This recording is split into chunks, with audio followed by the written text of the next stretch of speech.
చాలా కాలం క్రితం మణిపుర అనే రాజ్యాన్ని వీరసేనుడు అనే రాజు పరిపాలించేవాడు. ఆయనకు దైవభక్తి ఎక్కువ. కాని ఆ భక్తిలో ఒక రకమైన గర్వం ఉండేది. లోకంలో ఎక్కడా లేని విధంగా నా కీర్తి చిరస్థాయిగా నిలిచిపోయేలా ఒక అద్భుతమైన శివాలయాన్ని నిర్మించాలి అని ఆయన సంకల్పించాడు. ఆ బాధ్యతను శివదత్తుడు అనే వృద్ధ శిల్పికి అప్పగించాడు. శివదత్తుడు పరమభక్తుడు. 10 ఏళ్లపాటు రాత్రింబవళ్లు కష్టపడి అద్భుతమైన శిల్పకళతో ఒక ఆలయాన్ని నిర్మించాడు. గర్భగుడిలో శివలింగాన్ని ప్రతిష్ఠించిన రోజున ఒక వింత జరిగింది. ఆ శివలింగం నుండి సూర్య తేజస్సును మించిన ఒక దివ్యమైన కాంతి రావడం మొదలైంది. ఆ వెలుగును చూసిన వారు తాము కోరుకున్న కోరికలు నెరవేరుతున్నాయని నమ్మేవారు. అయితే ఆ వెలుగులో ఒక భయంకరమైన మిస్టరీ ఉంది. ఎవరైనా ఆ కాంతిని తాకాలని ప్రయత్నిస్తే వారు వెంటనే తమ కంటి చూపును కోల్పోయేవారు. ప్రజలు భయంతో ఆ కాంతికి దూరంగా ఉండేవారు. ఒకరోజు రాజు శివదత్తుణ్ణి పిలిపించి, శిల్పి, ఈ వెలుగు ఏమిటి? తాకితే కళ్ళు ఎందుకు పోతున్నాయి? దీని వెనుక ఉన్న రహస్యమేమిటి అని అడిగాడు. దానికి శివదత్తుడు దీనంగా నవ్వి, ప్రభూ, ఈ వెలుగు వెనుక ఉన్నది దైవ రహస్యం కాదు, మనిషి అంతరాత్మ రహస్యం. సమయం వచ్చినప్పుడు మీకే తెలుస్తుంది అని చెప్పి ఆ మరుసటి రోజే అనుమానాస్పద స్థితిలో మరణించాడు. శిల్పి మరణంతో రాజులో ఉత్కంఠ పెరిగింది. ఆ రహస్యాన్ని తానే ఛేదించాలని నిర్ణయించుకున్నాడు. ఒక అర్ధరాత్రి ఎవరికీ తెలియకుండా ఒంటరిగా గర్భగుడిలోకి ప్రవేశించాడు. వెలుగులీనుతున్న ఆ శివలింగం ముందు నిలబడ్డాడు. తన చేతిని ఆ కాంతి వైపు చాచబోయాడు.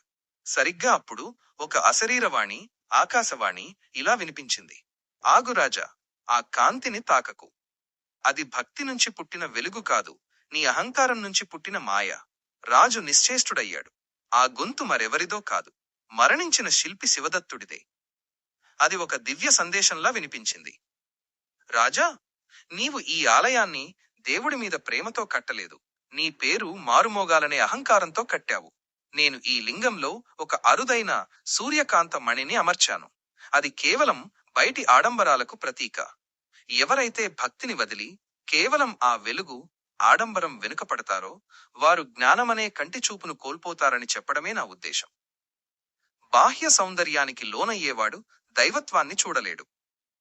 రాజుకు జ్ఞానోదయమైంది. తన తప్పు తెలుసుకున్న వీరసేనుడు ఆడంబరాలను వదిలి సామాన్యుడిలా మారి నిజమైన సేవలో తరించాడు. ఆ వెలుగు క్రమంగా మాయమై అక్కడ ప్రశాంతమైన భక్తిభావం వెల్లివిరిసింది. ఈ కథలోని నీతి, నిజమైన భక్తి ఆడంబరాలలో ఉండదు, మనసులో ఉంటుంది.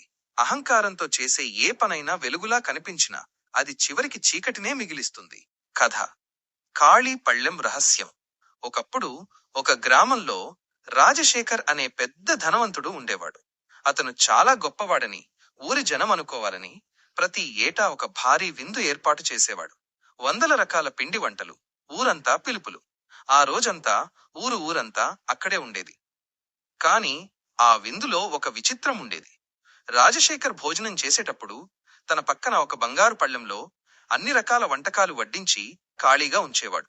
అది ఎవరి కోసమని అడిగితే, ఇది సాక్షాత్తు ఆ దేవుడి కోసం. దేవుడు ఎప్పుడైనా నా విందుకు రావచ్చు, అందుకే ఆయన కోసం ఈ ప్రత్యేక ఏర్పాట్లు అని చాలా గర్వంగా చెప్పేవాడు.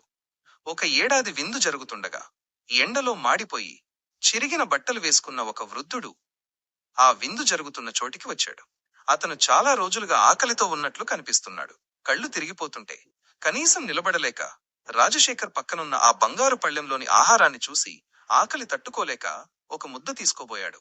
అంతే, రాజశేఖర్ ముఖం కోపంతో ఎర్రబడిపోయింది. అందరి ముందు ఆ వృద్ధుడి చేయి పట్టుకుని విదిలించి కొట్టాడు. ఎంత ధైర్యం నీకు? ఇది సాక్షాత్తు ఆ దేవుడి కోసం నేను కేటాయించిన పళ్ళెం. నీలాంటి మురికివాడు దీన్ని తాకడమా? లోపల ఎక్కడో ఒక మూల కూర్చుని తిని వెళ్ళక ఇక్కడికి ఎందుకు వచ్చావు? వెళ్ళు బయటికి అంటూ ఆ వృద్ధుడిని అవమానించి గెంటివేశాడు. ఆ ముసలివాడు కళ్ళ నిండా నీళ్లతో ఆకలి కడుపుతో అక్కడ్నుంచి వెళ్ళిపోయాడు. ఆ రోజు రాత్రి రాజశేఖర్ గాఢ నిద్రలో ఉండగా ఒక వింత కాంతి కనిపించింది. కలలో దేవుడు ప్రత్యక్షమయ్యాడు. రాజశేఖర్ ఎంతో సంతోషంతో, స్వామి, మీకోసం ఏళ్ల తరబడి వేచి చూస్తున్నాను. ఈ రోజైనా నా విందుకు వచ్చారా అని అడిగాడు. అప్పుడు దేవుడు చిరునవ్వుతో ఇలా అన్నాడు, రాజశేఖర్, నేను ఈ రోజే నీ విందుకు వచ్చాను, నీ పక్కనే కూర్చున్నాను.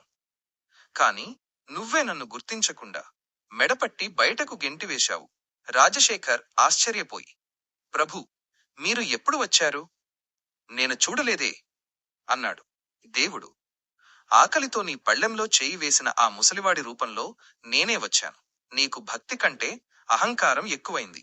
నువ్వు చేసే దానధర్మాలు లోకానికి నీ గొప్పతనాన్ని చాటుకోవడానికే తప్ప ఎదుటివాడి ఆకలి తీర్చడానికి కాదు.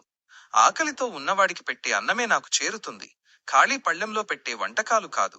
రాజశేఖర్ ఉలిక్కిపడి నిద్రలేచాడు. తన తప్పు తెలుసుకున్నాడు. తెల్లవారుజామునే బయలుదేరి ఆ వృద్ధుణ్ణి వెతికి పట్టుకున్నాడు. అతని కాళ్ల మీద పడి క్షమాపణ చెప్పి తన ఇంటికి తీసుకెళ్లి స్వయంగా వడ్డించి భోజనం పెట్టాడు.